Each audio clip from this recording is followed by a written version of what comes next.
మీకు గ్యాస్ అందించడానికి వచ్చే డెలివరీ బాయ్ దగ్గర బయోమెట్రిక్ మెషిన్ ఉంటుంది. అందులో మీ బయోమెట్రిక్ వివరాలు ఇస్తే సరిపోతుంది. లేదా మీరు ఎక్కడ గ్యాస్ తీసుకున్నారో ఆ గ్యాస్ ఏజెన్సీ కార్యాలయానికి వెళ్ళి చేసుకోవచ్చు. లేదా గ్యాస్ కంపెనీల మొబైల్ యాప్స్, వెబ్సైట్ల ద్వారా కూడా ఈకేవైసీ పూర్తి చేసుకోవచ్చు.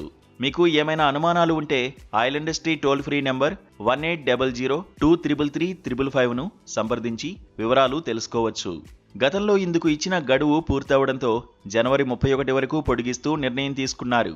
దీంతో ఇంకా చేసుకోని వారు ఉంటే వెంటనే చేసుకోవడం మంచిది. లేకపోతే ప్రభుత్వం నుంచి వచ్చే రాయితీలు నిలిచిపోవడం వల్ల నష్టపోవాల్సి ఉంటుంది.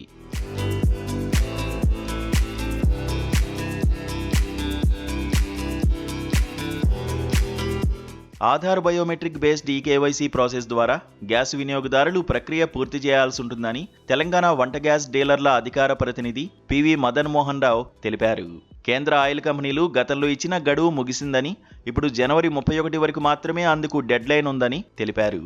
నాణ్యత లేని స్థానిక రబ్బర్ ట్యూబులను వాడడం వల్లనే గ్యాస్ ప్రమాదాలు జరుగుతున్నాయని, ప్రజలు ఐఎస్ఐ ముద్ర ఉన్న ట్యూబులను మాత్రమే వాడాలని సూచించారు. వంట గ్యాస్ వినియోగదారులకు ఆయిల్ కంపెనీలు అలర్టు జారీ చేశాయి.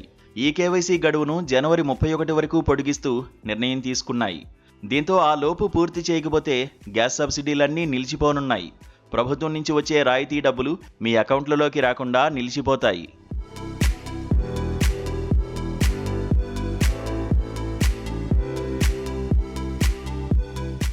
వంట గ్యాస్ వినియోగదారులకు బిగ్ అలర్ట్. ఇకపై వంట గ్యాస్ అందుకోవాలంటే ఈ కేవైసీ తప్పనిసరిగా పూర్తి చేసుకోవాల్సిందే. లేదంటే గ్యాస్ సిలిండర్ అందుకోవడంలో అంతరాయం ఏర్పడడంతో పాటు ప్రభుత్వం నుంచి వచ్చే గ్యాస్ సబ్సిడీలు కట్ అవుతాయి. కేంద్ర ప్రభుత్వం ప్రధానమంత్రి ఉజ్వల యోజన పథకం కింద గ్యాస్ సిలిండర్కు అందించే రాయితీ, తెలంగాణ ప్రభుత్వం అందించే 500 రూపాయల సబ్సిడీ డబ్బులు కూడా నిలిచిపోతాయి.